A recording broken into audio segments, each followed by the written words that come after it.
Meus irmãos, abram suas Bíblias, capítulo 6 do Evangelho de Mateus.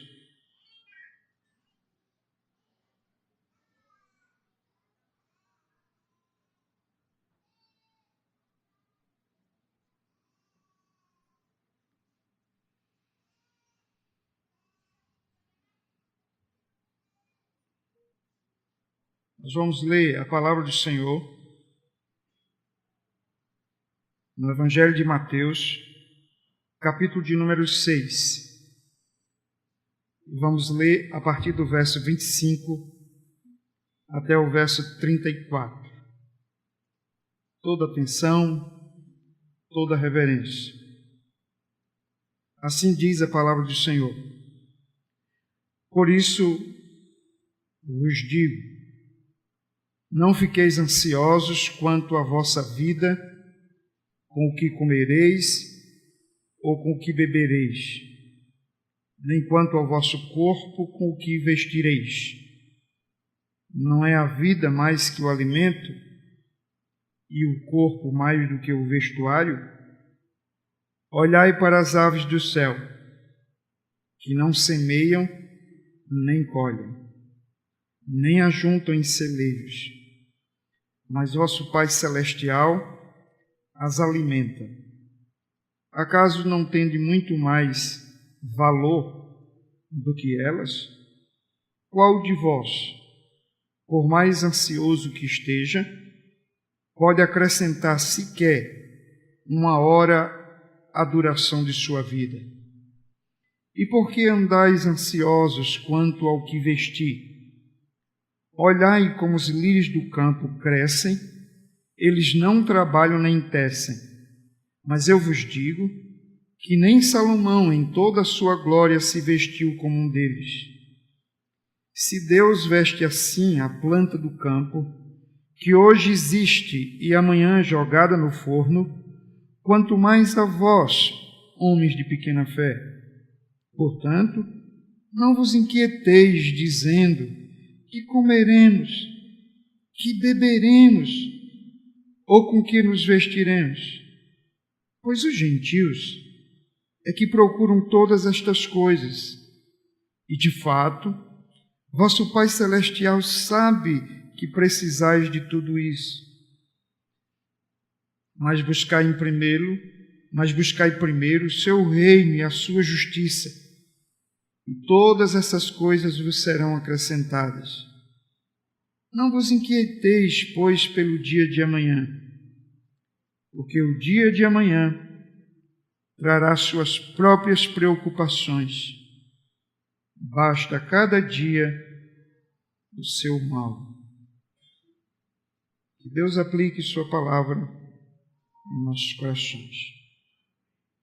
Meus irmãos, domingo passado, nós pregamos nessa passagem, mas compreendendo a partir do verso 19 o que consideramos ter sido a primeira parte da mensagem que estamos concluindo hoje à noite.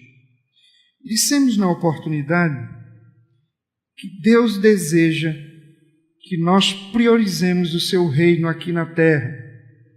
E o que é que isso de fato significa? Que dentre as coisas terrenas, materiais e transitórias, nós devemos colocar em primeiro lugar as coisas de natureza espiritual, celestial e eternas. Portanto, o que o texto está querendo nos dizer é que há uma tendência natural de nós focarmos naquilo que é transitório, naquilo que é terreno e naquilo que é material.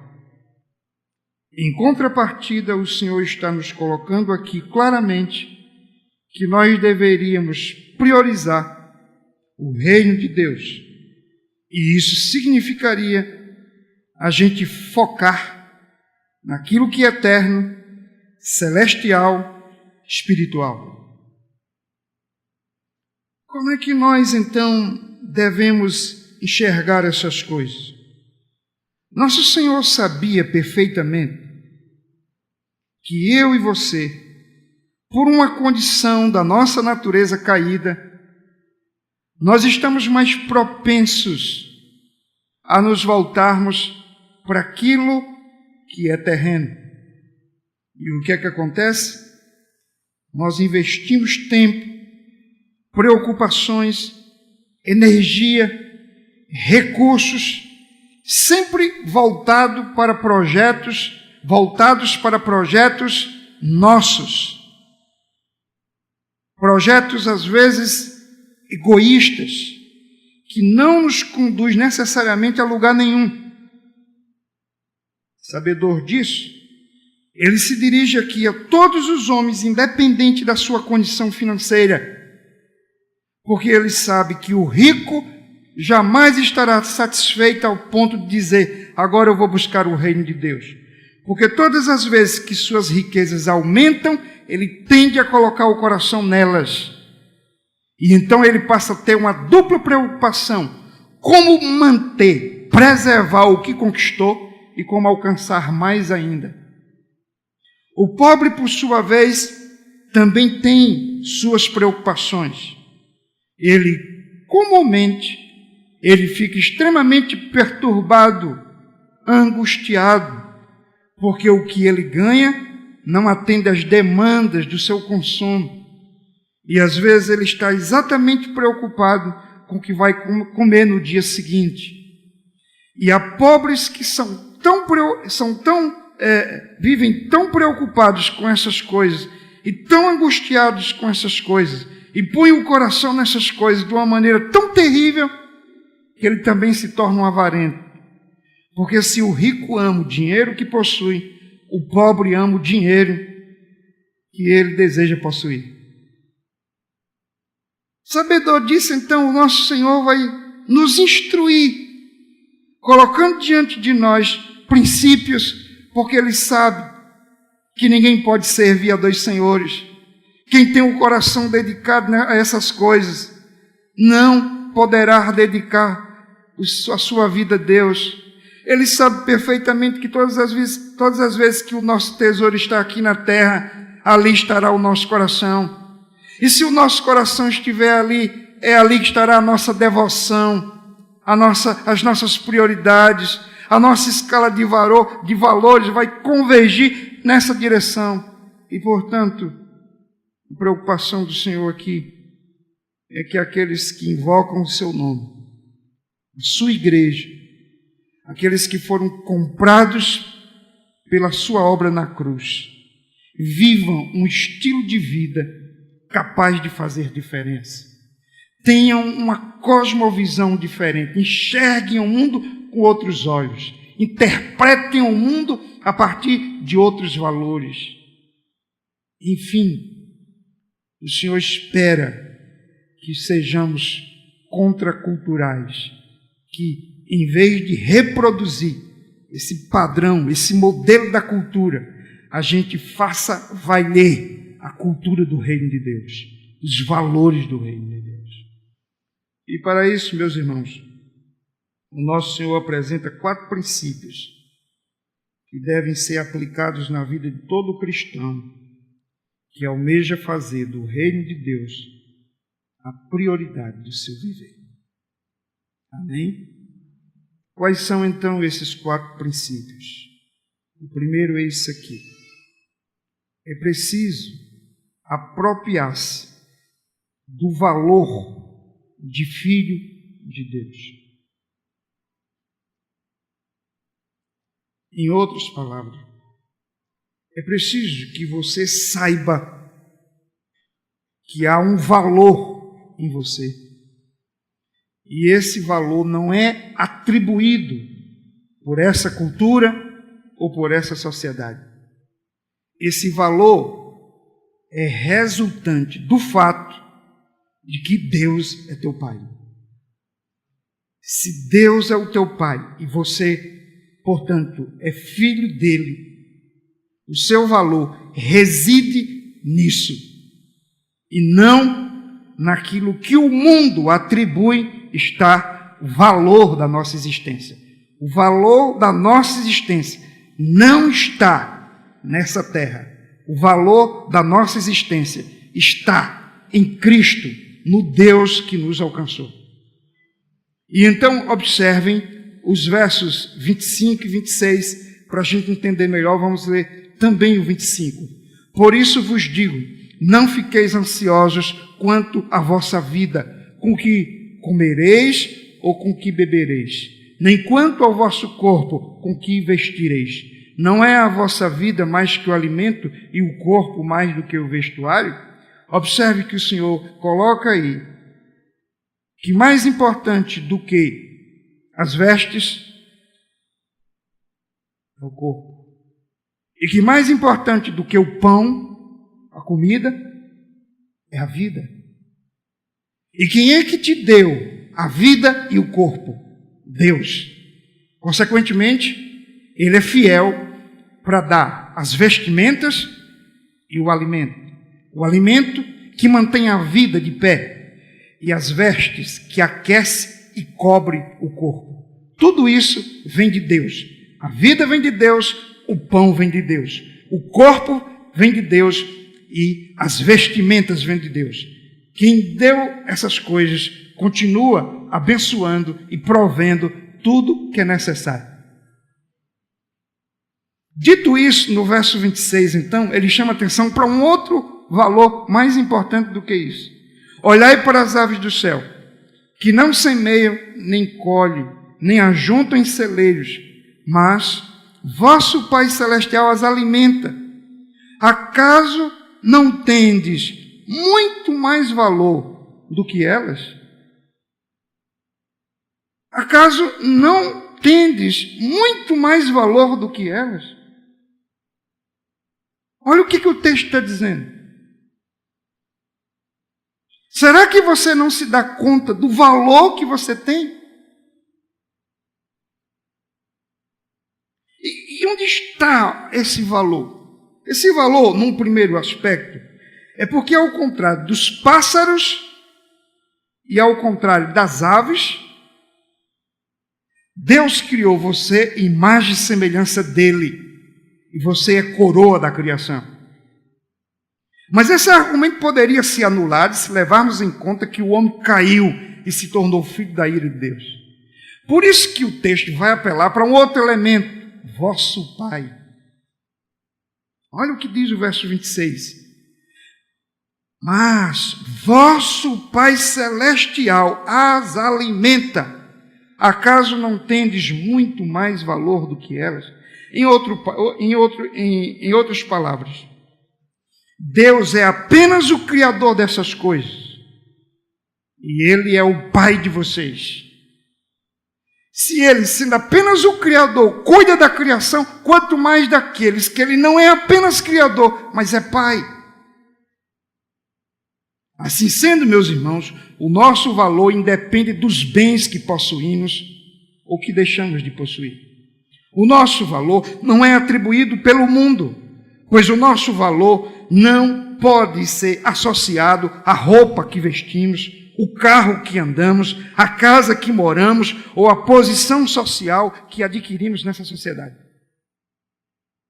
Nada disso define o nosso valor. O que define o nosso valor ou o que define a nossa identidade é o fato de que Deus é o nosso Pai. A nossa identidade tem a ver com os méritos de Cristo, não com as nossas obras de justiça ou com as nossas conquistas materiais. O nosso valor é pactual. Em Cristo, Deus fez uma aliança e nos colocou debaixo dessa aliança ou desse pacto.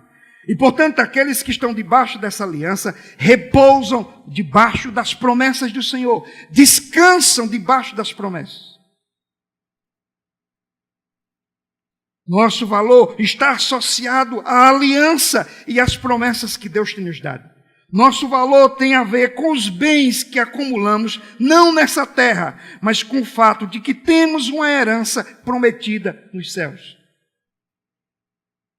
Por que estou dizendo isso? Porque grande parte das nossas preocupações em correr atrás disso ou daquilo é, de alguma maneira, porque nós queremos atender às expectativas dessa sociedade e queremos ter o reconhecimento, a aceitação. Pois bem, todos aqueles que entram por esse caminho de buscar o reconhecimento e a aceitação dessa sociedade, exatamente adquirindo as coisas que ela tem, valorizando aquilo que ela valoriza, certamente renegará o reino de Deus e tornar-se-á um subproduto dessa cultura. Por isso que o texto nos diz é que você deve se contentar em saber que o seu valor independe daquilo que as pessoas veem e daquilo que as pessoas reconhecem, porque o seu valor está no fato de que em Cristo você foi comprado para ser uma nova criação, fazer parte de uma nova raça. E que junte-se a isso o fato de que promessas eternas e gloriosas lhe foram concedidas. E, portanto, essa aliança ou esse pacto é eterno. E que essas promessas não deixarão de se cumprir, mas que no tempo certo Deus consumará na vida da sua igreja tudo aquilo que Ele tem prometido.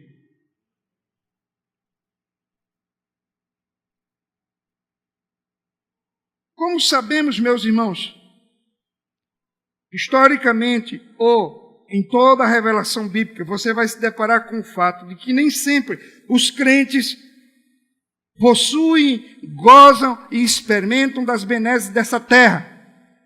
Pelo contrário, às vezes, por causa de Cristo, nós temos que sacrificar e nós temos que renunciar coisas. Por exemplo, em Filipenses capítulo 3, versos 7 e 8, Paulo diz assim: mas o que para mim era lucro, passei a considerar perda por amor de Cristo.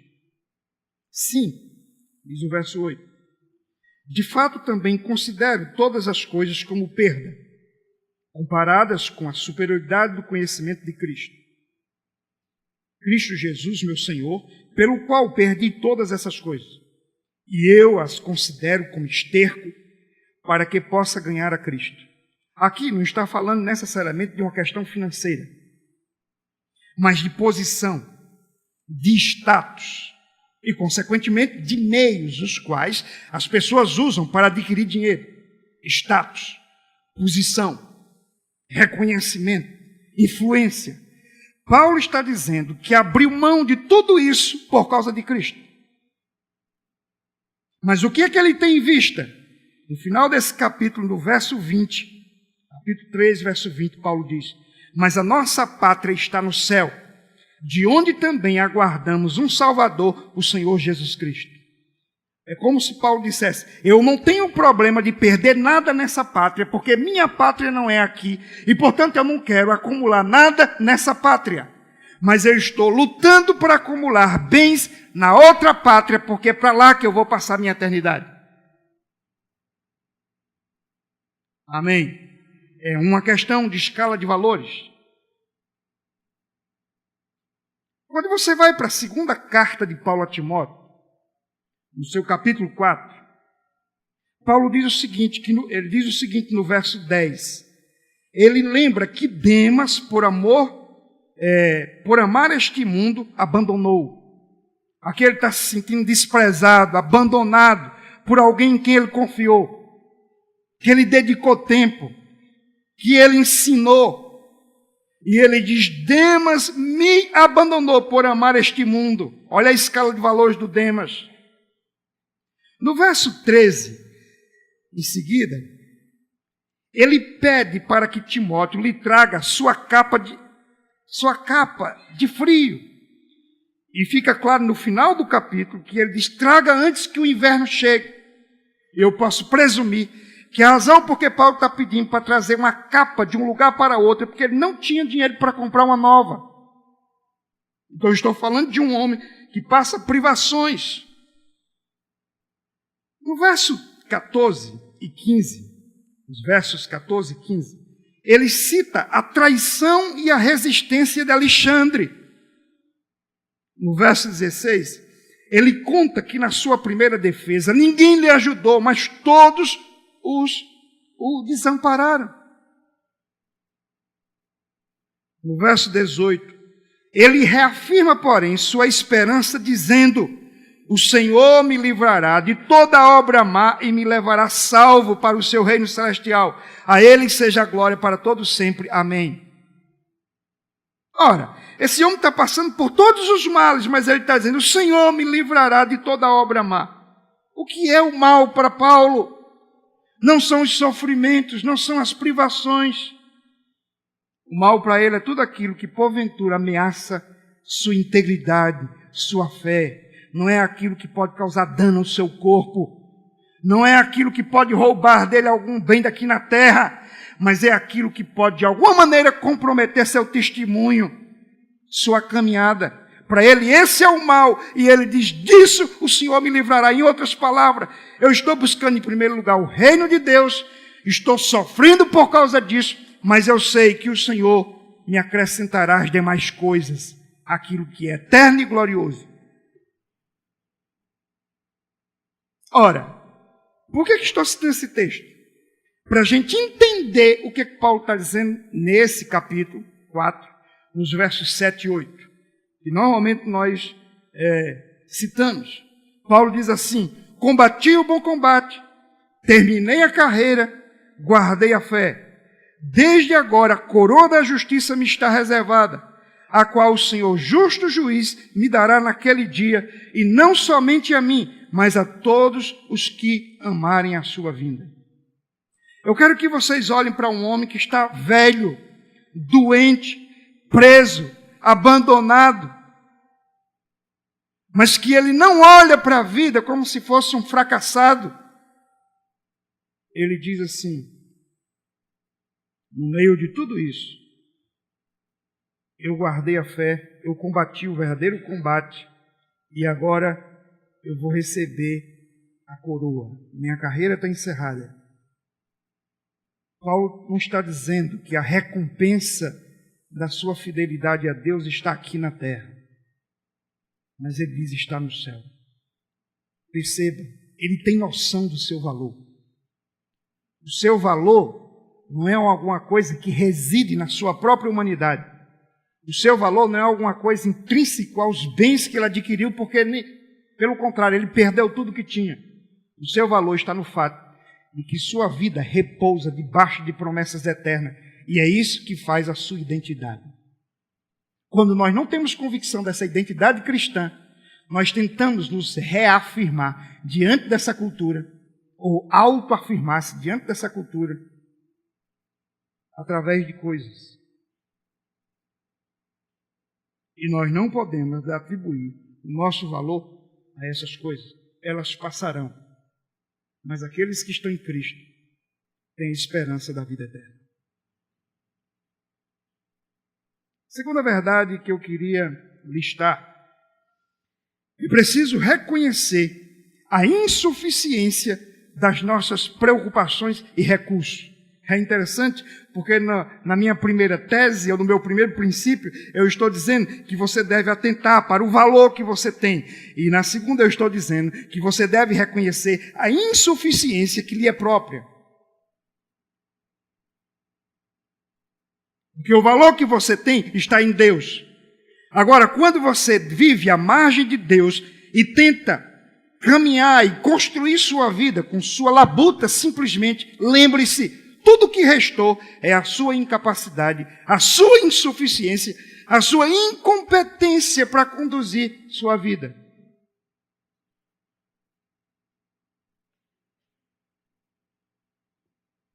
Olha o verso 27.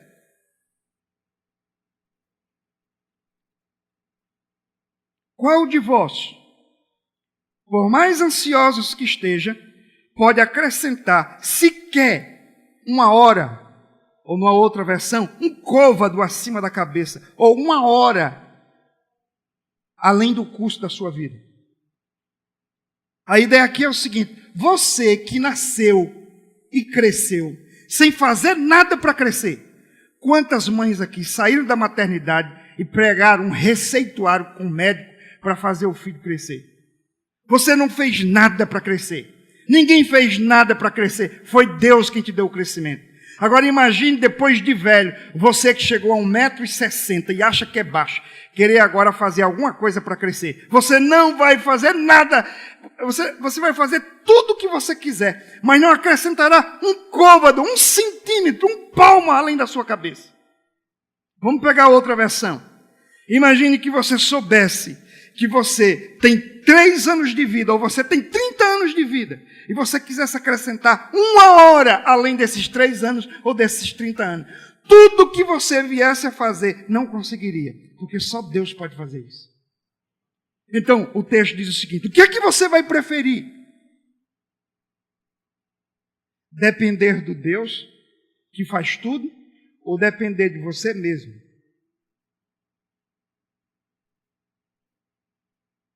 Que mesmo que faça tudo o que está ao seu alcance, será inconsequente para alcançar os objetivos propostos. Às vezes, meus irmãos, nós queremos viver como se pertencêssemos a nós mesmos.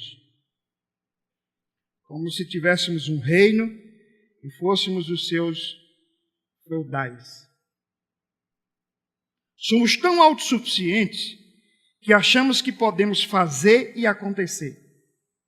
Porém, o que esse texto está dizendo é: você não tem suficiência em si mesmo. A sua suficiência está em Deus. Aleluia por isso. Reparem, meus irmãos, que o nosso Senhor está reprovando todo aquele que opta por um estilo de vida mundano, arrogante e secularizado. É exatamente isso que encontramos também na carta de Tiago, no capítulo 4, verso 13 a seguir. Tiago condena todo aquele que põe sua suficiência nos seus negócios, na sua profissão, nas suas habilidades, na sua intelectualidade, e acha que vai, volta, vende, lucra, faz, acontece, namora, casa, descasa, gera filho, abandona. Não! Não é assim. Olha os versos 13 a 17 desse capítulo 4. Agora prestai atenção, vós que dizeis: hoje ou amanhã iremos a tal cidade. Lá passaremos um ano, negociaremos e teremos lucro. No entanto, não sabeis o que acontecerá no dia de amanhã. O que é a vossa vida? Você aí, o que é a sua vida? Sois como uma névoa que aparece por pouco tempo e logo se dissipa, desaparece.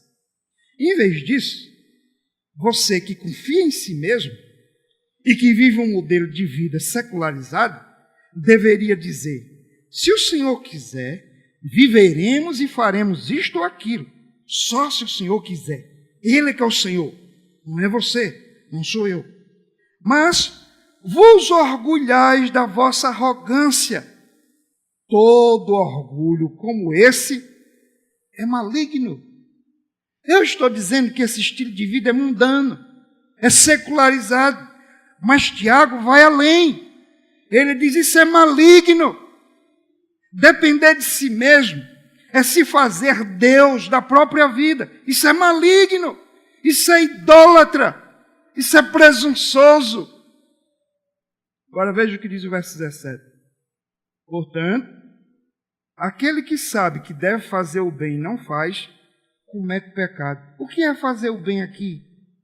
É depender de Deus, é confiar em Deus, é entregar o curso da sua vida nas mãos do Senhor, é ser diligente em estabelecer projetos, é trilhar a busca de uma profissão, mas entendendo. Se depender da nossa arrogância, o máximo que conseguimos é a maldição que vem do próprio Deus. Nós precisamos da bênção do Senhor para os nossos projetos, para os nossos planos. Assim sendo, nós deveríamos orar e dizer: se o Senhor quiser. Amém? No Salmo 127, os versos 1 e 2, o salmista também alerta sobre a terrível incapacidade que temos, mesmo quando nos esforçamos e procuramos cuidar de nós mesmos diligentemente. Isso não dá em nada se não tivermos a bênção do Senhor. Se o Senhor não edificar a casa, em vão trabalham os que edificam. Se o Senhor não proteger a cidade, em vão vigia a sentinela. Inútil vos será levantar de madrugada, repousar à tarde, comer o pão de dores, pois ele o supre aos seus amados enquanto dormem.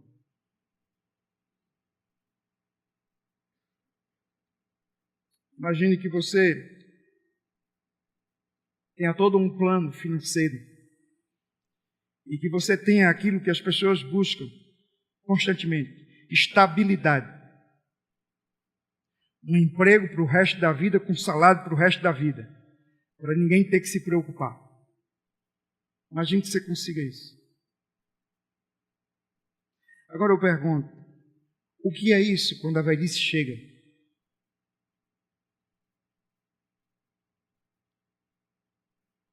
O que é isso quando você adoece e percebe que tem uma doença consumindo você por dentro e que os médicos não curam? O que é isso quando você percebe que o filho está se enveredando pelas drogas? Ou o que é isso quando você descobre que uma filha de 15 anos está grávida? O que é isso? O que é isso quando você vê seu pai ou sua mãe dentro de um caixão e nada você pode fazer para mudar? O que é isso?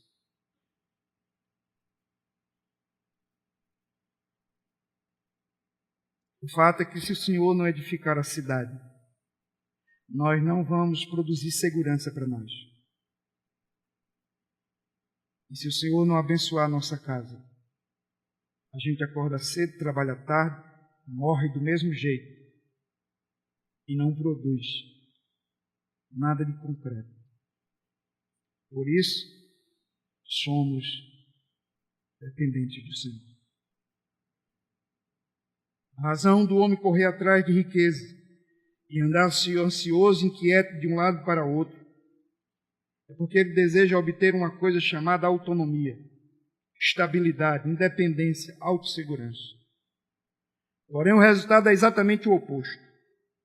Sua segurança é falsa e sua alma não encontra paz. O homem deixa de confiar em Deus para confiar no dinheiro. É aqui onde então repousa o perigo da idolatria e da ruína pessoal. O fato, porém, é que não há nada que o homem possa fazer para adquirir a paz e a felicidade desejadas. Nada ele poderá fazer que acrescente um dia ao custo da sua vida. Nada ele poderá fazer que lhe assegure a eternidade. Toda a sua riqueza termina aqui. Nenhuma pobreza é mais miserável do que quando o homem não reconhece a sua miséria espiritual. Bem-aventurados os pobres em espírito, pois deles é o reino dos céus. A grande ironia por detrás da ansiedade é que uma pessoa ansiosa é alguém preocupada com seu bem-estar, com sua segurança, com sua paz, com sua saúde. Porém, tudo o que ela consegue é comprometer a qualidade de vida, atrair doenças e piorar os seus relacionamentos. Tudo em sua vida vai aos poucos se desorganizando, se desintegrando. Assim como foi Deus quem nos deu o crescimento, quando ainda éramos novos. Também é verdade que depois de uma certa idade, nada poderemos fazer para crescer. Nada poderemos fazer diante de uma doença incurável. Nada poderemos fazer diante da morte. Nada poderemos fazer diante do tribunal de Cristo. Diante disso, tudo o que temos que fazer é reconhecer a nossa insuficiência e também confessar que a nossa suficiência repousa em Deus. Na busca da nossa autonomia, o que nós queremos mesmo é nos livrarmos da humilhação de termos que, todo dia, voltar-se para Deus, suplicar a Deus, depender de Deus e pedir a Ele o pão de cada dia. Não. Essa santa humilhação é necessária para muitos de nós. Porque muitas vezes, quando Deus nos dá um pouco mais, nos tornamos mas tão orgulhosos, que nem sequer nos lembramos da sua casa, do seu santo culto, nem daqueles que precisam de nós. Diante de tudo isso, a pobreza muitas vezes, a tribulação, as provações são necessárias para nos manter debaixo da sua dependência. Mas se Deus colocar o dom da riqueza em suas mãos, do empreendedorismo, do crescimento, lembre-se, tudo é dele e você deve administrar para a glória dele. Terceiro lugar, é preciso aprender a viver pela fé. Esse é o terceiro princípio para quem quer priorizar o reino de Deus. É preciso aprender a viver pela fé. Olha os versos 28, 29 e 30. E por que andais ansiosos quanto o que vestir? Olhai como os lírios do campo crescem. Eles não trabalham nem tecem. Mas eu vos digo que nem Salomão, em toda a sua glória, se vestiu como um deles. Se Deus veste assim as plantas do campo, que hoje existe e amanhã é jogada no forno, quanto mais a vós, homens de pequena fé. O que o Senhor está diagnosticando aqui é que por detrás desse comportamento há um mal que é crônico. É a nossa incredulidade, é a nossa incapacidade de confiar nossa vida nas mãos de Deus. Veja o que ele disse, mais uma vez apelando para o valor que Ele concedeu a nós. Ele diz, olha, essas plantas vão ser queimadas. E vocês? Eu cuido de vocês. Eu amo vocês. Amém? Então ele diz, por que vocês agem assim? Isso é coisa de gentil. Gentil não tem fé. Mas vocês deveriam ter fé em mim. E deveriam confiar na minha providência. Confiar no meu governo. Na minha graça e na minha misericórdia. Ver pela fé, meus irmãos, significa contrariar o estilo de vida dos pagãos.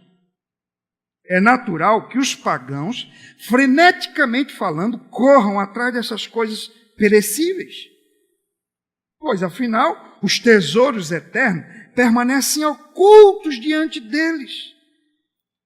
Mas o homem que enxerga o mundo com os olhos da fé, sabe perfeitamente que as coisas que o olho não viu e ouvidos não ouviu, nem penetraram no coração humano, são as que Deus tem preparado para os que o amam. Aleluia! Ele tem preparado. Se você ama o Senhor, a providência do Senhor transcende aquilo que você pode enxergar. O crente que confia em Deus, mais do que no dinheiro, mais do que no emprego, mais do que nas pessoas ou em si mesmo, seu testemunho de vida é diferente e faz a diferença nessa cultura materialista. Ele sabe como passar pelas crises sem perder a esperança e sempre com paz no coração. Ele vive pela fé e sabe que não deve desconfiar das promessas do Senhor. Ele sabe que não deve duvidar da sabedoria e da bondade de Deus.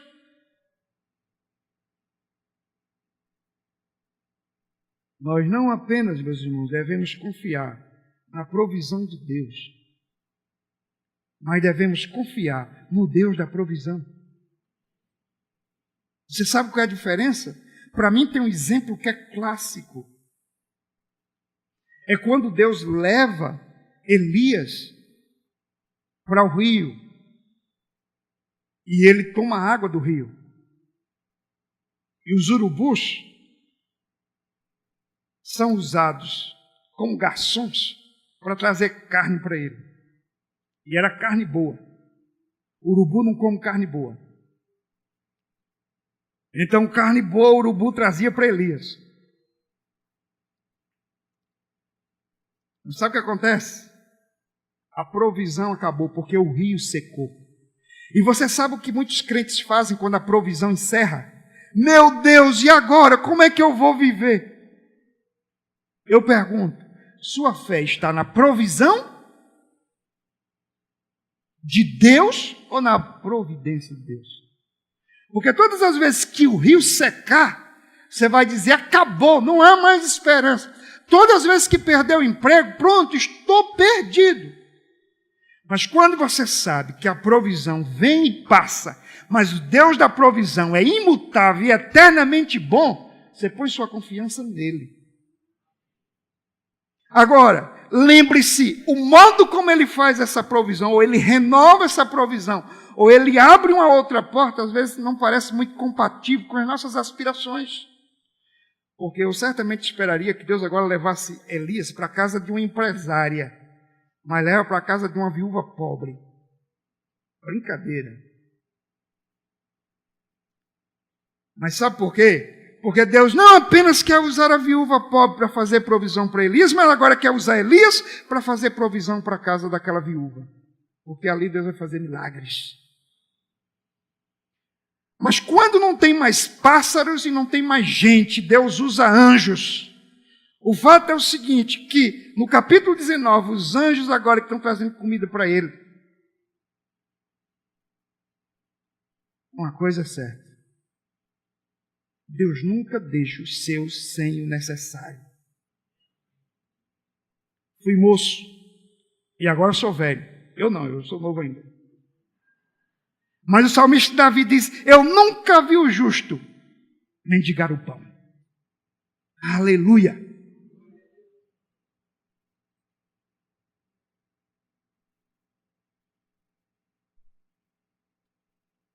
É preciso compreender uma coisa. O Senhor não está nos ensinando aqui, meus irmãos, a sermos irresponsáveis e descuidadosos. A boa preocupação, ela é necessária. A preocupação que o Senhor está combatendo aqui, ela é ilícita. É gente que, em vez de depender de Deus, vive arrancando os cabelos da cabeça. E outros que, mesmo tendo tudo, não se satisfazem. Então, nesse sentido, qualquer preocupação é ilícita. Trata-se, então, de uma preocupação avarenta, no caso dos ricos, ou incrédula, no caso dos pobres.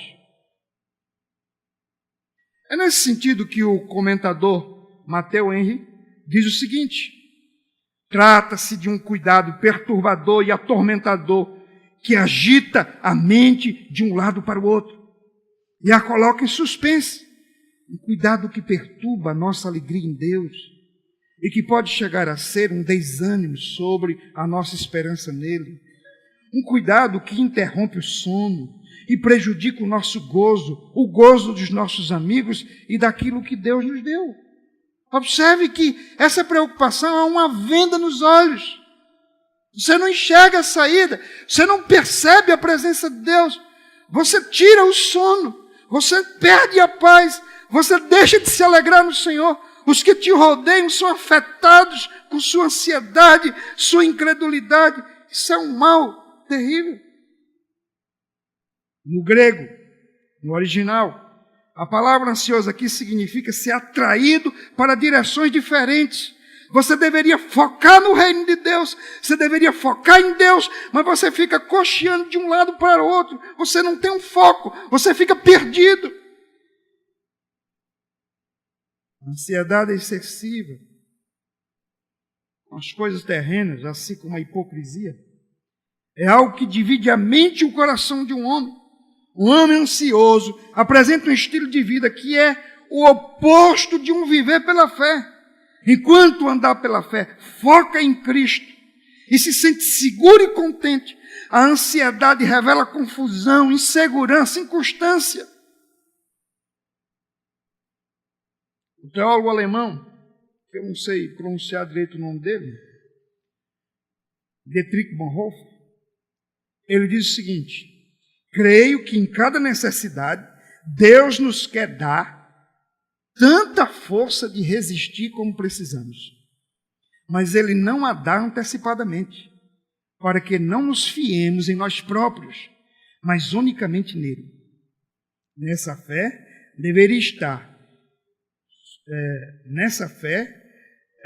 deveria estar superando todo o medo do futuro. Se nós confiamos em Deus, o futuro para nós não será amedrontador, porque nós sabemos que o Deus que conduziu ontem o fará hoje e amanhã e sempre.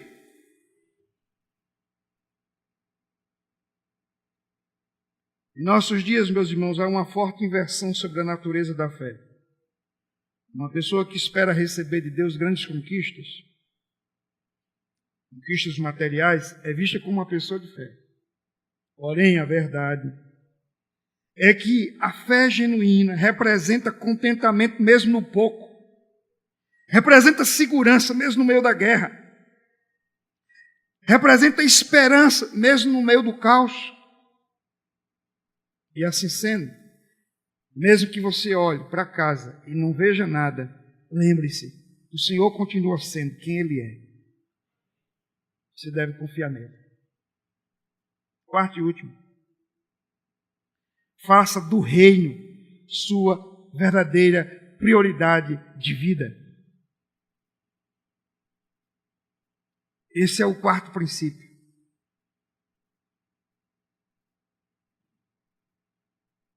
É interessante que às vezes a gente é convidado a pregar em temas como esse. As pessoas colocam o seguinte: como priorizar o reino de Deus sobre a família, emprego, faculdade, WhatsApp e outras coisas afins. Eu confesso para vocês que eu já pensei assim. Hoje minha visão desse texto é outra. De modo que eu queria colocar duas coisas do que de fato significa ter o reino de Deus como prioridade. A primeira é essa daqui. Implica em transcender a vida religiosa do espaço religioso. O que seria priorizar o reino de Deus? Alguém vai dizer: olha, venha para a igreja e você vai estar priorizando o reino de Deus. Está havendo um acampamento, dê um jeitinho, invente uma história para o patrão para você participar do acampamento espiritual, porque o reino de Deus tem que ter prioridade.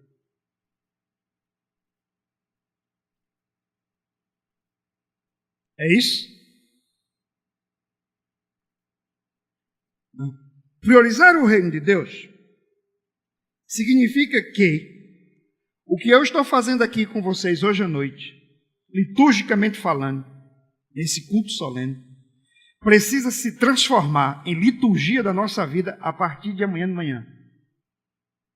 As orações, as leituras bíblicas, os louvores, a pregação, tudo isso tem que impactar o que você vai fazer nessa segunda-feira, na terça em diante. Isso é priorizar o reino de Deus. É quando nós saímos desse espaço religioso e transcendemos esse espaço, de modo que o que fazemos ou deixamos de fazer em casa, no ambiente familiar, no trabalho, na escola, na faculdade, com os vizinhos, no WhatsApp, conversando, dialogando, comprando, vendendo, indo e voltando, tudo que fizermos ou deixarmos de fazer, quer comamos ou bebamos, ou quaisquer outras coisas, a gente vai fazer de tal modo que ali se revele os princípios do reino de Deus. E nisso Deus será glorificado. Isso é priorizar o reino de Deus. É que o reino de Deus não apenas se revele no espaço litúrgico de culto, mas se transforme vida na nossa vida, fora das quatro paredes. Aleluia por isso. Vocês não disseram, então eu digo aleluia por isso.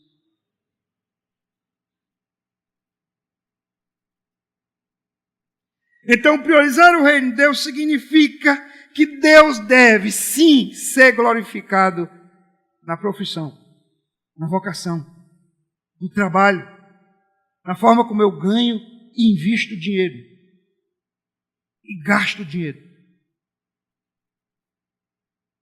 O meu linguajar, as minhas conversações no WhatsApp, com vocês, eu não tenho. Tudo isso tem que glorificar a Deus. Segunda coisa, significa isso aqui, implica em fazer do reino a prioridade das prioridades. Em outras palavras, significa colocar em primeiro lugar aquilo que é primeiro. Significa fazer da coisa principal a principal coisa. E aí agora eu vou para o outro lado. Todas as vezes que família, profissão, trabalho, relacionamentos comprometer aquilo que é primazia na minha vida, o reino, eu abro mão dessas coisas. Pastor, mas família, sim, família também. Quem não estiver disposto a perder pai, mãe, mulher, filho, etc., por minha causa, não é digno de mim. Foi isso que Jesus disse? Então, o fato aqui é que ao mesmo tempo que minha vida tem que se transformar um culto lá fora, eu tenho que vir aqui para cultuar. Uma coisa não anula a outra, mas uma coisa legitima a outra e dá qualidade a outra. Porque eu encontro muita gente que agora a minha vida é um culto, eu nem preciso ir para o culto mais. E eu encontro muita gente que acha que vir aqui de 8 em 8 dias está tudo resolvido.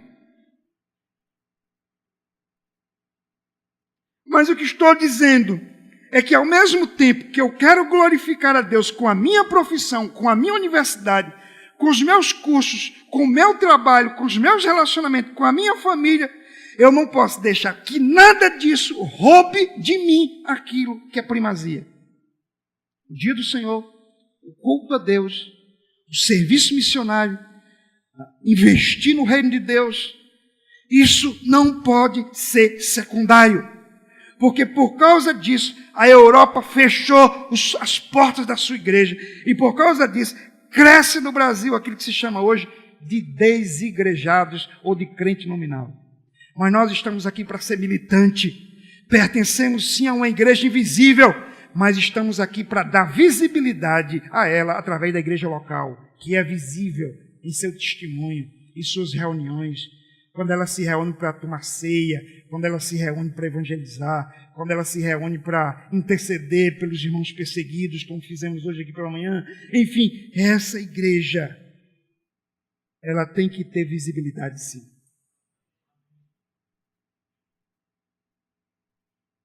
Amém?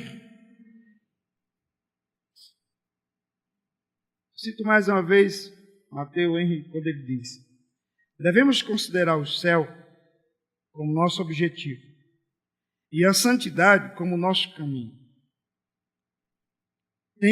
Tenha como alvo o reino dos céus. Busque esta glória, honra e imortalidade. Prefiro o céu, as bênçãos e as bênçãos celestiais, muito mais do que a terra e os prazeres terrenos. A religião não nos será proveitosa se não nos conduzir ao céu. A religião não nos será proveitosa se não nos conduzir ao céu. Eu estou pulando aqui muita coisa porque eu quero concluir. E a minha conclusão, depois de tudo isso, é a seguinte: de acordo com o que Jesus está colocando aqui, comida e bebida são coisas boas. Mas isso não é o fim da minha vida. Porque o reino de Deus não consiste em comida e bebida. O reino de Deus consiste naquilo que é justo, naquilo que é pacífico, naquilo que é glorioso. Então, se você quer viver para a glória de Deus, até no ato de comer ou beber, eu estou pensando em Coca-Cola, faça para a glória de Deus. E talvez se você pensar duas vezes, você vai parar até de tomar Coca-Cola, porque vai descobrir que isso não glorifica a Deus. O que estou dizendo é que se você quer glorificar a Deus, você tem até que pensar na sua culinária, no que você come e na quantidade do que você come. Porque nós confundimos necessidades com desejos. Eu não necessito daquilo que normalmente eu desejo. Aquilo que eu desejo é excessivo, é falta de moderação e não glorifica a Deus. Essa é uma coisa. Segunda coisa, nós deveríamos entender que vestimentas são coisas boas, mas todas as vezes que a vestimenta ela tem o propósito de exibir, de promover uma suposta autoafirmação, por causa da marca do que eu visto, da beleza da roupa com que eu visto, pelo valor da roupa que eu visto. Isso é bobagem. Outra coisa, a roupa existe para cobrir o corpo e aquecer, e não para produzir sedução no corpo. O que estou dizendo é que Deus nos dá coisas boas e a gente inverte o sentido. Deus dá comida para a gente comer, água para a gente beber, e a gente quer fazer disso o fim. Isso transforma doença para nós. Aí Deus dá roupa para a gente vestir, a gente quer transformar isso num instrumento de sedução, de orgulho, de vaidade e de presunção. Está errado. Agora preste atenção. Uma outra coisa. Esse corpo é passageiro. A necessidade de pão e de roupa e de bebida também são passageiros. Um dia, você terá um corpo eterno. Que eu digo eterno é glorificado e certamente, absolutamente preenchido pelas provisões de Deus. Amém? Então lembre-se, nada disso aqui tem valor para sempre. É um valor circunstancial. Não atribua um valor absoluto àquilo que é transitório. Amém? Hoje eu estava no cemitério em João Pessoa. Estávamos ali enterrando o reverendo Antônio Almeida. Foi pastor dessa igreja antes de mim. Irmão da ex-presidente também já falecida, Lídia Almeida de Menezes. E eu estava ali diante do túmulo e eu me lembrei de José. E eu fiz menção disso na oração que eu tive a oportunidade de fazer. José cria que Deus ia visitar o Egito e que Deus tiraria os ossos dali, os ossos dele, e levaria para a terra prometida. Então, meus irmãos, um dia, quando o pó retornar ao pó e o Espírito retornar a Deus que o deu, tudo que vai sobrar de você e de mim são ossos. Ossos. Tudo que vai restar aqui na terra são ossos. Suas roupas, seus bens, se tiver, isso já terá outro dono. O que vai restar de você são ossos. E qual é a nossa esperança? É que assim como Deus visitou o Egito e tirou os ossos de José e levou para a terra prometida, Deus também vai visitar essa terra na segunda volta de Cristo. Os mortos vão ressuscitar. E, portanto, os nossos ossos não vão permanecer aqui. Se os meus ossos não vão permanecer aqui, então, mais uma razão para eu acreditar que não vou precisar nem de casa, nem de comida, nem de bebida, nem de vestimenta, nem de coisa alguma. Porque até os meus ossos, que no primeiro momento estarão aqui, no segundo momento não estarão aqui. O Senhor vai tirar os meus ossos. E quando eu estiver com o corpo glorificado, esses ossos não serão mais ossos. Então, tudo que eu vou precisar e tudo que eu vou querer é desfrutar da presença eterna de Deus. Se assim o é, então que desde já o reino de Deus seja a sua prioridade, seja a minha prioridade.